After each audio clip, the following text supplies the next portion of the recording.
পরিবারের সবাই মিলে একসঙ্গে পিকনিক করতে গিয়েছিল, তবে মুহূর্তের মধ্যেই আনন্দ পরিণত হলো বিষাদে। ভারতের মহারাষ্ট্রে একটি জলপ্রপাতে ভেসে গেছে একই পরিবারের 7 সদস্য। এরই মধ্যে 3 জনের লাশ উদ্ধার করা হয়েছে। ভেসে যাওয়াদের পরিবারের মধ্যে 2 জন কোনো রকমে সাঁতরে উঠতে পেরেছেন, আরও 2 জন রয়েছেন নিখোঁজ।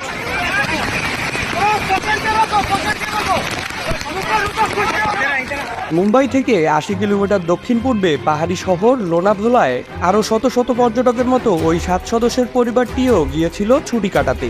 রোববার দুপুর 1:30টার দিকে তারা স্থানীয় বসিবাদের হ্রদের নিকটবর্তী জলপ্রপাতে পিকনিক করতে গিয়েছিল।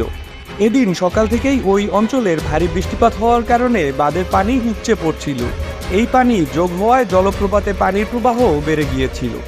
সেখানে থাকা অন্যান্য পর্যটকরা তীরে ভিড় করে তাদের সাহায্য করার চেষ্টা করছিল, কিন্তু ছুটে চলা পানির উন্মুক্ততার কারণে কেউ ঝাঁপিয়ে পড়তে পারছিলেন না।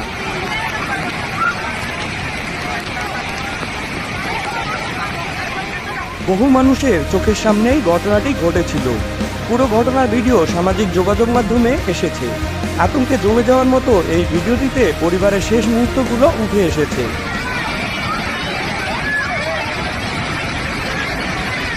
দেখা গেছে উদ্দাম বেগে চলতে থাকা পানির ধারার মাঝে একটি পাথরের উপর দাঁড়িয়ে আছেন তারা। পরস্পরকে জড়াজড়ি করে ধরে একটু একটু করে এগিয়ে ফেরার চেষ্টাও করছিলেন তারা।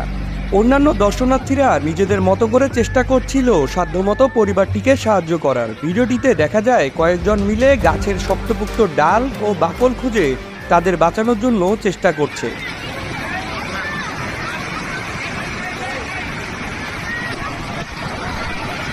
তবে শেষমেশ শেষ রক্ষা হলো না। 1 মিনিটের কম সময়ের মধ্যেই ধেয়ে আসা পানির প্রবল ধারা তাদের ভাসিয়ে নিয়ে যায়।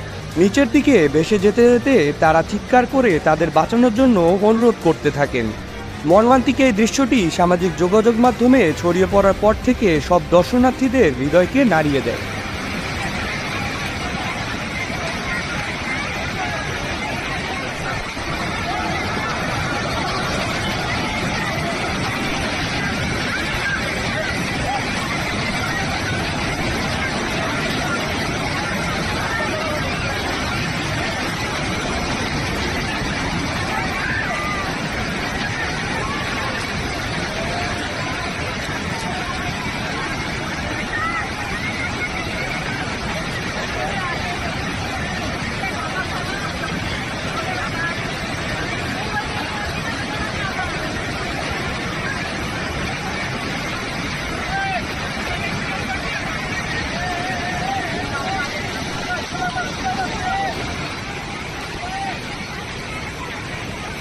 कोई भी बहुत तकलीफ होगी।